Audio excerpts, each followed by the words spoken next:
Hey, this is Paul Acevedo of Windows Central, here with a video review of Gurumin, a Monstrous Adventure for Windows PC. It's available through Steam. It comes from Japanese developer Nihon Falcom, who made the popular Ys series of action RPGs, and US publisher Mastiff. What's your name? Gurumin started out as a PC game way back in 2004, but it was never released outside of Japan.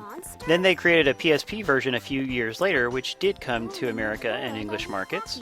And now the PC version has been remastered and released on Steam.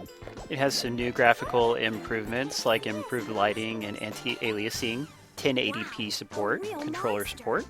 For the purpose of this review, I'm playing from my original Microsoft Surface Pro at 720p resolution and high graphical settings. It runs very well on the Surface Pro, and more powerful computers can run it with ease. So the game is all about Perrin, a little girl who moves to live with her grandfather in a mining village, and there she discovers that a race of invisible monsters can only be seen by children. She's the only child there. She makes friends with them. You get a cute little anime-style intro with song.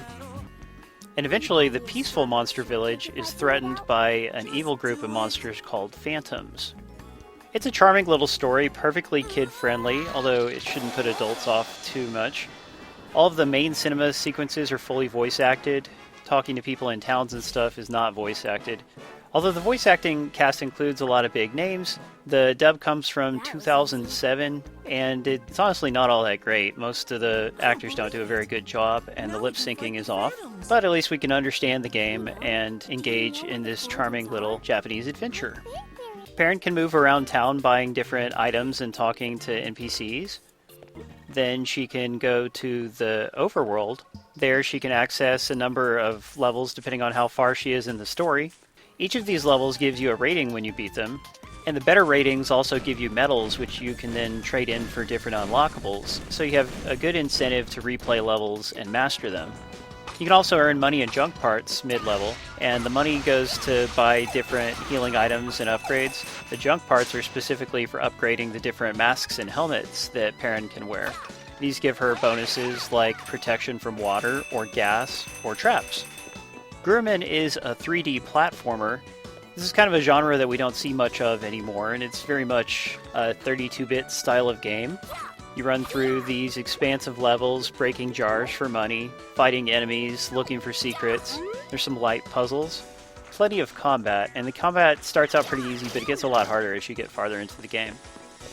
Perrin fights with her drill, which can be comboed. You can also charge it up to do stronger attacks, and these are important for destroying obstacles and also for knocking armor off of enemies. She can also equip elemental parts to her drill that let it do fire or shock damage, and these can be used to solve simple puzzles as well. At the top of the screen as you play, there's a rhythm meter that beats along to the music, and if you do an attack right when the stars hit the line in the center of the rhythm meter, you'll perform a critical attack. This helps level up your drill, which can go from level 1 all the way to level 3, and the higher level it is, the more damage you do, and you get access to a few different attacks.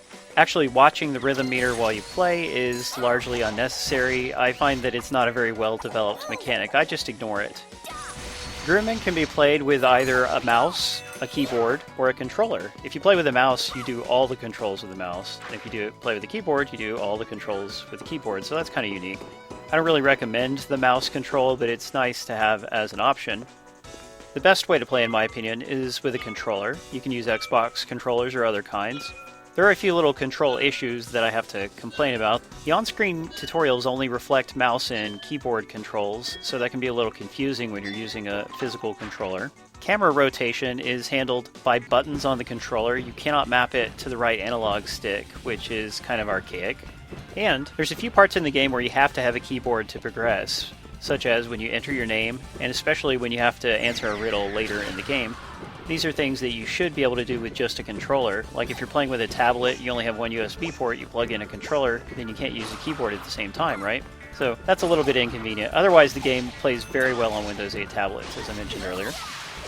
Gurumin is a really nostalgic kind of game. It's great to play a 3D platformer once again. This one has some nice little RPG elements. It has a really appealing cast of characters and bright and colorful visuals. Just a pleasant game all around. Also, Falcom has a reputation for high-quality music, and they do have some really great songs later in the game. Since this is a Steam game, it has some nice Steam features, including Steam achievements for beating it on every difficulty and S ranking every level. It also has full Steam cloud support, which I greatly appreciate. Love me some cloud saves. And it's only a $10 game. If you enjoy Japanese-style games or classic 3D platformers, then Gurumin is an excellent buy. It's not a perfect game, but it is a very charming and fun game, well worth the price of admission. Thanks for watching. Read my full review at windowscentral.com.